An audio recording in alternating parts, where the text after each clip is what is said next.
Iryna Zamuruieva explores human-environmental relationships through photography and writing. Iryna's current focus is on the environmental history and political ecology of rapeseed cultivation in central Ukraine. Most recently, Iryna has been an artist in residence at Street Level Photoworks in Glasgow and a research fellow at the Institute for Human Sciences in Vienna, and worked on climate and land policy at Verture in Edinburgh. Welcome, Iryna. Floor is yours.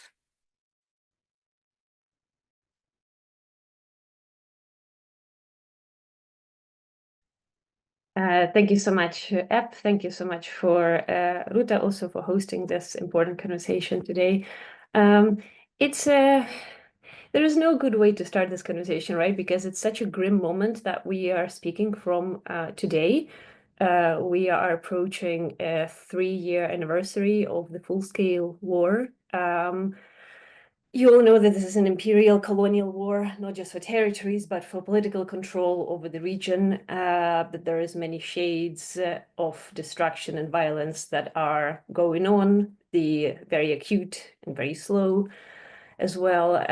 My own work is not engaging with the war in a very direct way, but I am looking at the longer environmental histories of central Ukraine, which of course sadly become inseparable from the ongoing acute destruction that is happening. And so I hope I can offer something for us to comprehend the scale of these overlapping layers of violence and what I was saying about the uncanny repetitions that we see in the various extractive projects that are going on. You all are probably very well aware of the developments in the Ukraine-US negotiations, if you could even call it that. The bit that I wanted to start with and highlight in this conversation is that Trump and the American administration are currently talking about their desire to secure American access to half of Ukraine's mineral resources after the war, including lithium, graphite, and uranium. It is not just resources we're talking about, it is also ports, oil and gas, and other infrastructure. The Ukrainian government have scrambled to reframe this offer as a potential investment for lack of other options, I suppose, and rejected the proposal for now, but it's not off the table. If this sounds shocking, this is a very valid reaction. This offer, as Ukrainian journalists have already pointed out, sounds more as if Ukraine has lost the war to the United States. And you may find yourself, like I do, appalled, outraged, in disbelief. Or if you are simply trying to make sense of it, I'd like to invite you to join me in thinking, how do we A, understand, and B, challenge the imperial predatory hunt for resources, for land, for raw materials, and specifically how something becomes exploitable or in the words of anthropologist Tanya Lee, investable. On understanding first, my part of the answer to this is to historicize the current situation and specifically the landscape, and landscape not in a metaphorical sense, but in a very material and physical sense. And I wanted to begin by showing you this. It's the front cover of the recently launched 4th issue of the Solomia magazine, which is Ukrainian art periodical, and this one has an entirely environmental theme featuring voices of fellow artists, researchers, ecologists sharing works and thoughts on Ukrainian landscapes from a very intimately knowing the place perspective. And they begin with a question. The whole title page is asking, imagine Ukrainian landscape. What do you see, smell, taste? And the answer to the question is, of course, very different depending from where you look at it. And if you're looking at it from a place to exploit the land, the people make gains off of cheap labor, cheap nature, be it anti-imperial or communist or capitalist banner, it looks something like this. On the left, this is a recent map published just, I think, last week. Washington Post drew together the mapping of different Ukrainian resources that supposedly American government want to be in control of or get their access to. And on the right, it's the 1921 poster of Donbass. It says the Donbass Serce России, or Donbass, the heart of Russia, is this kind of the industrial center supplying oil, gas, coal for fueling the empire.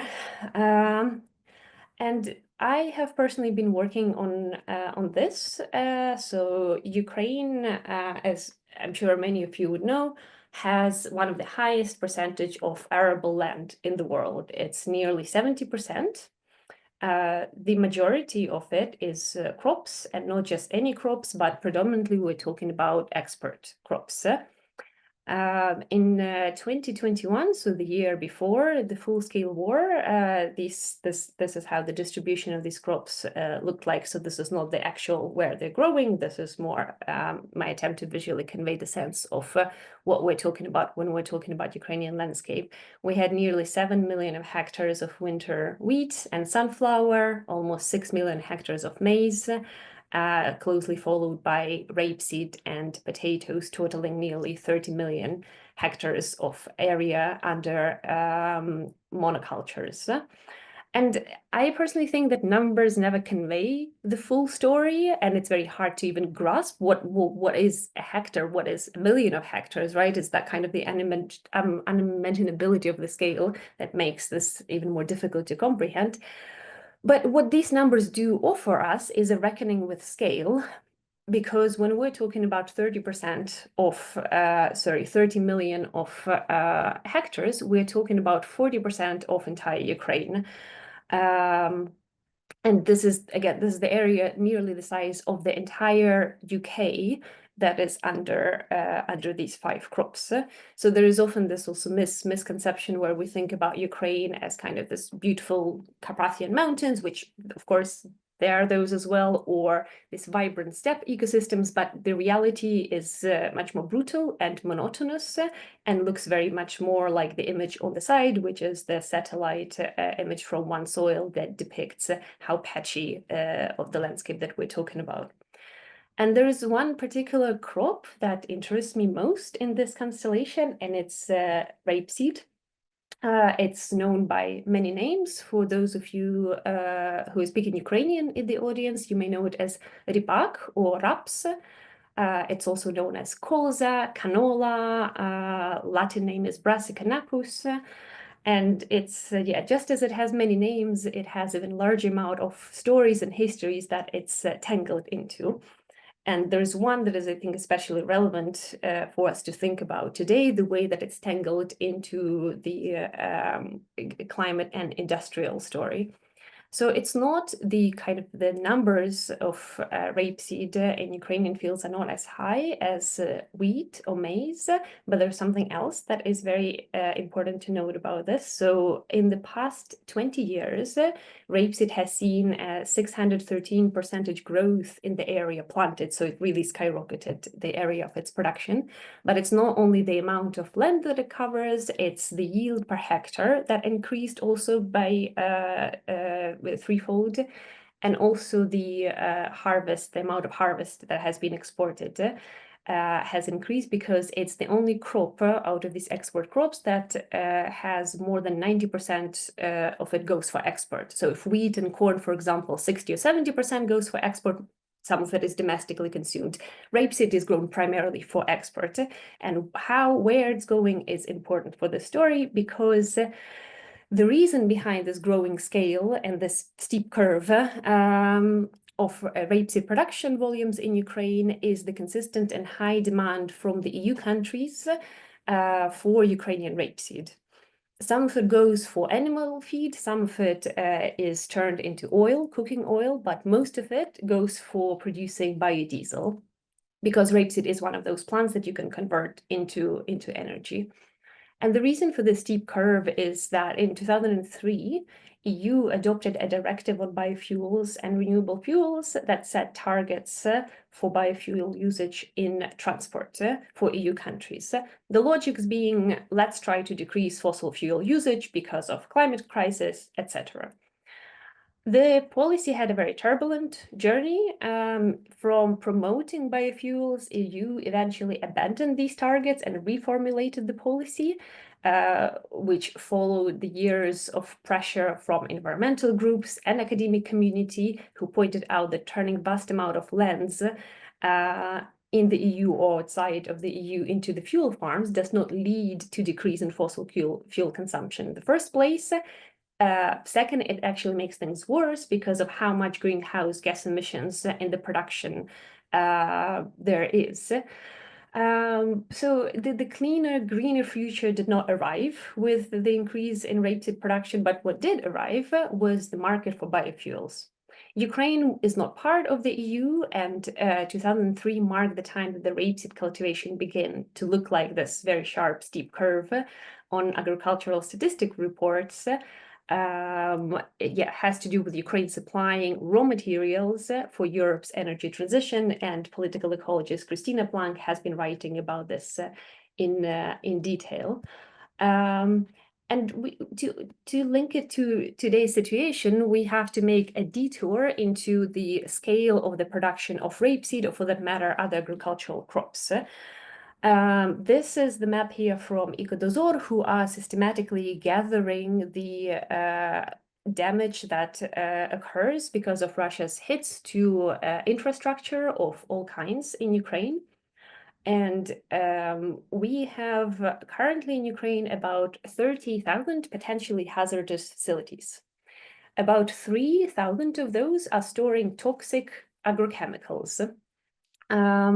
In Ukraine, the list of the approved agrochemicals include about 3,500 of varieties, and 700 of those are for rapeseed. You can see by the amount of orange in the southeastern regions of Ukraine that this is where most of the active fighting, most of the active hostilities are taking place. So when we read in the news that Russia has hit another agriculture facility, we have to keep in mind that they also are hitting agrochemical storage facilities with this. So this is a very sinister way where Russia turns Ukraine's agricultural storage facilities into their chemical weapons. And they did not end up there overnight. Another important part to this puzzle of trying to think about the continuities with this extractivism is the fact that rapeseed is primarily an export crop or a commodity means there are particular groups that benefit from the current arrangement of Ukrainian landscapes. It is, of course, not just the EU policy that drives the rapeseed production in Ukraine. So while rapeseed is grown primarily by small to medium scale farms, it's the large-scale agro-holdings that are exporting it and are making largest gains off of this production and off of the very extractive and exhaustive ways to plant and to cultivate the crop. The top three of the exporters are ADM, Cargill, and Glencore. All of these are subsidiaries of foreign firms. The first two are the US and the latter are Swiss. And the rest in the top 10 of the exporters include a mix of other foreign subsidiaries, but also large Ukrainian agro-holdings such as Nibolon, Kovco, MPP, the Mironivsky Hliboprodukt, and others. And at this point, you may be wondering, but hold on a second, this is trade, this is not extractivism. And well, this is where we must take another short detour into what's been happening with property rights when it comes to land in Ukraine.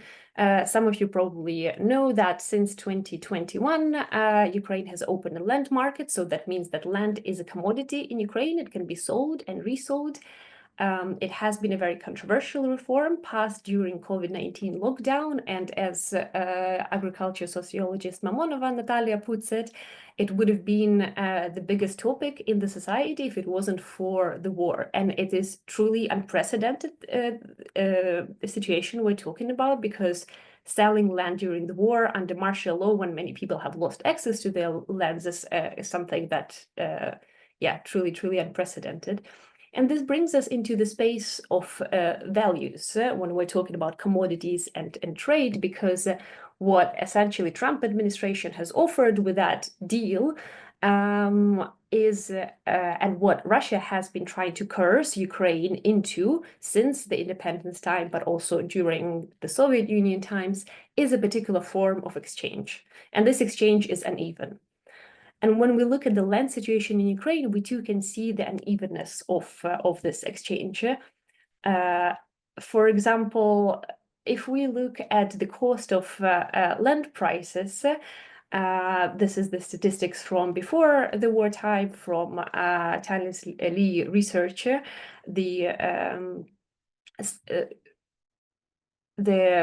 includes the prices of the land per hectare, and because Ukraine at the time did not have a land market, the price includes the rental per 5 to 10 year period. And you can see the peanuts it costed to rent land in Ukraine for all sorts of agricultural projects compared to other countries. The situation is somewhat different now, but the price per hectare is still in Ukraine significantly lower than in other countries. And the second argument here is an ecological one, because environmentalists in Ukraine, since the independence, have been trying to bring agriculture to accountability, pointing out that land has already been in the catastrophic state and needs to be protected from the non-stop plowing with proper crop rotation and letting land rest. And the third argument here is a historical one, because it has never been an even or fair game. And to place what we call extractivism today, we must look broader and deeper into history. In my own archival work, I have looked at how rapeseed has become an export commodity in the 1880s already, when the scale of the agriculture that we know today has been only emerging. But I also want to bring into conversation other key scholars who are deeply thinking about these issues. For example, the work of historian Volodymyr Kulikov, who points it out how, despite Ukraine being such a small part territory-wise of the Russian Empire, it actually was responsible for nearly half of its grain exports. And even though it contributed to the economic development of the country, this development was largely based on extractivism. And if we jump to the Soviet time, the situation was only intensified then, and the role of the Donbass as the heart of the Soviet Union extractive economy, what I was showing on one of my first slides, illustrates this. So even though the Soviet regime did establish itself through a revolution, taking down the Tsar regime, fundamentally, we need to remember that it did not alter the social hierarchies and wealth flows. And Darya Cymbaluk has been doing a lot of work on understanding that dynamics. And we can also see the unevenness of this exchange in Asa Bazdareva's articulations of both Soviet and capitalist modernity. And somehow we need to be able to hold this together, that back then it was the Russian Empire and then the Soviets who were reliant on extracting Ukrainian resources, and now it's the fascist techno-bro regime on the other side of the Atlantic in the West, and the neo-imperial neighbors of ours in the East. And just to conclude a few remarks, if we come back to rapeseed, we can see that it's called now to solve the climate crisis, but the eco-modernist dream never materialized. And as we're talking about the war in Ukraine, we also find ourselves amidst the sixth mass extinction and the climate change that is already manifesting in catastrophic ways for those closer to the equator. And Russia is continuing to use fossil fuels as their key source of state income that they do use to fund the war. So somehow we need to not lose those out of focus. Ukraine is not alone in this, and what is happening to us is appalling and should not be happening neither in Ukraine nor in other places. That the global capitalistic machine turns into raw materials for commodity productions and wealth generation. And we need to think also about Argentina, Chile, Bolivia, who have been experienced this very extractive lithium mining, for example, in their case situations, and trying to resist it. And the last point is that it's an extremely high-tech war, but it is also trench warfare, right? It's a catastrophic, unprecedented war for Ukraine and its history, and we have to speak also about the Russian responsibility for all the war crimes that they're committing day to day, as we're talking about, but somehow not lose the entangled, complex histories of extractivism and advanced capitalism in whichever ideological manifestations that they show up today. That was all I have to say. Thank you very much.